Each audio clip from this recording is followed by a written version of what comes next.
Use left, right, len, and search functions to clean data. Select column A, cust_name, right-click and choose Insert Columns.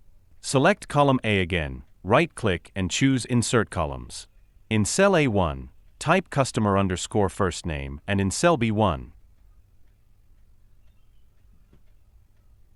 type customer_last name. Click C1, then on the Home tab, click Format Painter, then drag across to A1 and B1. Double-click the divider between columns A and B. In cell A2 type equals left, C2 search, C21, and press Enter.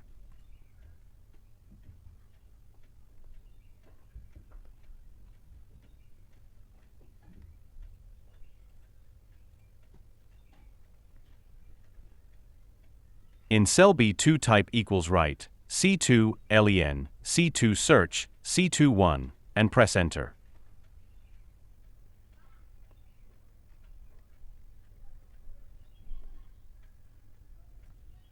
Double-click the fill handle on cell A2. Double-click the fill handle on cell B2.